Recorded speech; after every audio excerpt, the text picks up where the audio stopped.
Okay, retake. System Sorry. sound volume set to 0%. Grandma Dove's mind is going crazy right now. It's like flying all over the place.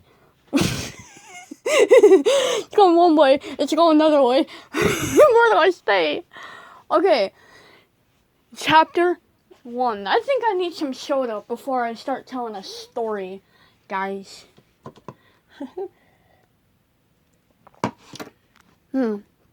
Okay, it's flat, but that'll do. Chapter 1. The Elderly Dove. So, one day, I was at the bird sanctuary working, and my eye caught the attention of a sick elderly dove named Angel. She was a sweetheart, and nobody could ever find out what was wrong with her. She was about 35 years old. She was so wrinkly, like, she had wrinkles all in her feathers. Like, it was more like rubber. Get it? A rubber dove? So, I'm sorry guys, I'm losing it. So, the dove had, like, ruffled up feathers and she had wrinkles. Wrinkles! That's what I meant! I said, what did I say? I forgot what I said. She had wrinkles all in her wings and everything. And the slightest touch, a sheet of feathers would come off. I felt sorry for this poor dove. Angel, she was sick. She was gonna have a baby dove any day. She was laying the egg. And she had 2 more days.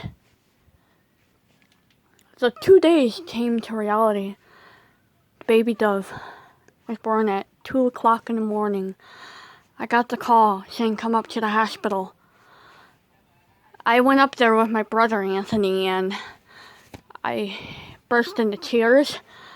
I dropped to the ground. I was so happy. Angel, she was just too sick though. She could not be with the baby dove. I felt bad.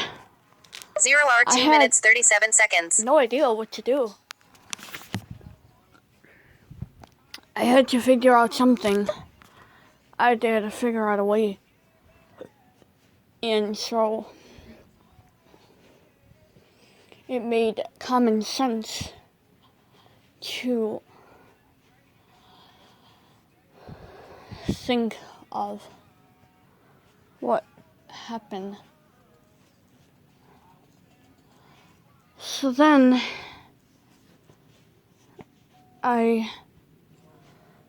now I'm really losing it, guys. I grabbed the baby dove from Angel's wing, and she was looking terrible. But the baby dove looked healthy, but we had to check him. He was already calling out to his mom, and I could tell that he wanted her for pigeon milk or whatever they give him. And she was already prepared to give it to him, but she was just too sick. And if she were to give it to him, he can get sick. So I ended up collecting the pigeon milk, and told her not to give any more out. And she got really sick that very day. 3 o'clock in the morning, she was throwing up. It was sad. It was heartbreaking. The baby dove was already crying. He wanted to go by his mom.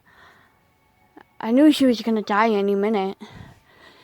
My brother seen her eyes closing. She droned her last breath. The baby dove had to watch in horror as his mother lay peacefully on her death cage.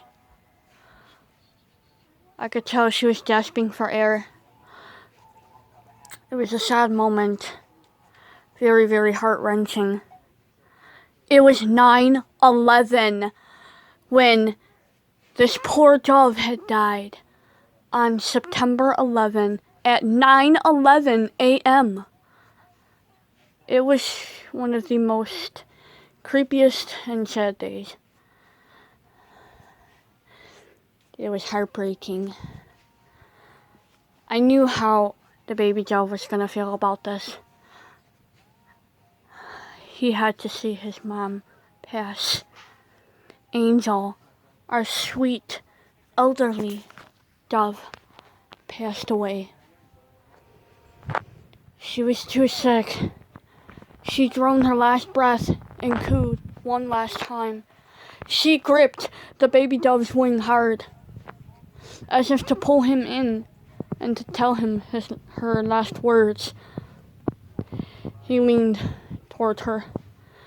He could feel her breath, take in one last time, exhale, and die. The baby dove was distraught. He had to see his own mama dove pass. I was crying real hard. I held her when she passed. Her body went limp and ice cold. She was dead cold. The baby dove was anemic, so I took the blood from the dead dove, which was still going fine. I drained all the blood. In fact, I drained it all out of her body. And after I drained all the blood out of her, I gave it to him. Because they were both related.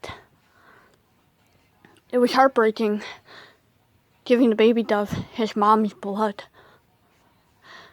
It was sad. Putting it in a bag, hooking up to a machine, and the wire, and the him. It was sad doing all it, but we need to do it. I had to go on break, and so I hid behind a door of an office and started crying hard. One of my employees came up behind me, and she walked away slowly and told the others that I was upset. I got called to the office thinking, oh my gosh, am I in trouble? And my boss, she asked, are you okay? I said it was hard letting Angel, the mom dove, go. She said, are you sure you're okay? Do you want to leave early? I just started crying harder. I told her that I would like to leave, that I'm sorry. She said, no, you need the time off. Go at your house, rest, come back tomorrow, okay? Thank you so much, I said. I got up from the chair, and I took a can of pop out of the way, too, on the way home. I went by the baby dove, checked on him, gave him some formula, kissed him, and walked out. I walked out as he was being incubated because he was premature, meaning usually the eggs hatch 14 to 20 days later, but he was due 10 days early from the 14th due date. So basically, the egg hatched at 10 days before the due date. He was so small. So basically, he can fit on your finger. And that was not good. He had to be incubated, and he had to be on a lot of different medications and feeding tube. And so they put him on the breathing tube and the feeding process and blood, medication, all the other stuff. And basically all the wires were connected to his wings. So he wouldn't be able to move a lot. They drawn blood from his leg. So he would be sore after a few months in the hospital, or even a few years. The baby dove had 5 IVs on his left wing, 2 on the other, so that's 7 total. The heart monitor, the lung bypass machine. They were all trying to keep him alive. It was a race against time. So every minute and every second counts for that dove's time. He was almost at death fear. Nobody knew how we were going to help him. 0 hour 9 minutes 59 it was seconds. going to be the hardest thing because we had to come to reality of how we were going to support him. And I had no idea on what to do. So then I took advantage of taking care of the baby dove. I went home after he was placed on the ventilator and the heart by lung bypass machine. And he was hooked up to many more later in the day. He would not be waking up for a few months. Poor baby dove. I wanted to name him Nigel. Nigel was a sweetheart.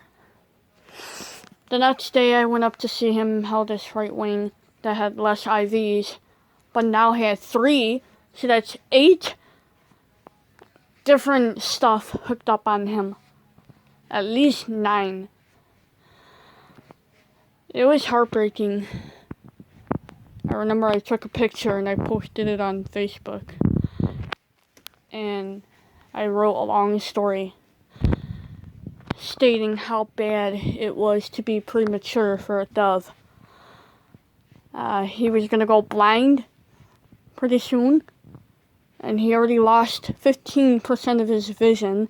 So he was going to lose more of that pretty soon, within a few months. So they were going to try to do surgery on that to try to restore his vision. But there was no possible way. 8 months later, the blood thinner machine was able to come unhooked from his wing. So now he had 7 IVs left. That all doesn't matter because now he went blind and deaf. Now it was going to be hard for Nigel to communicate with us. 0 hour 12 minutes It was 16 going to be the seconds. saddest thing ever. I had no idea how I was going to communicate with a blind and deaf dove. It was heartbreaking. 8 years later, Nigel is thriving. He's flying much better. But we are working on a way to communicate. Don't know how. As I pull his wing, he knows what is going on. As I give him seeds towards his mouth, he knows. Okay. He looks away if he don't want a certain thing. So I know if he don't want it or does want it. If he picks seeds out of my hand, I know he wants it. If he just wipes it off my hand, he don't want it. If he wants attention, he tries to flutter around close by me.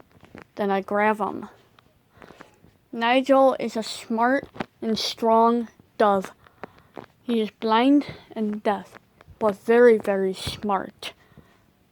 He knows his surroundings, he knows what to do, and he knows if he wants anything, he can always try to look around until somebody could find out what they want, or he wants.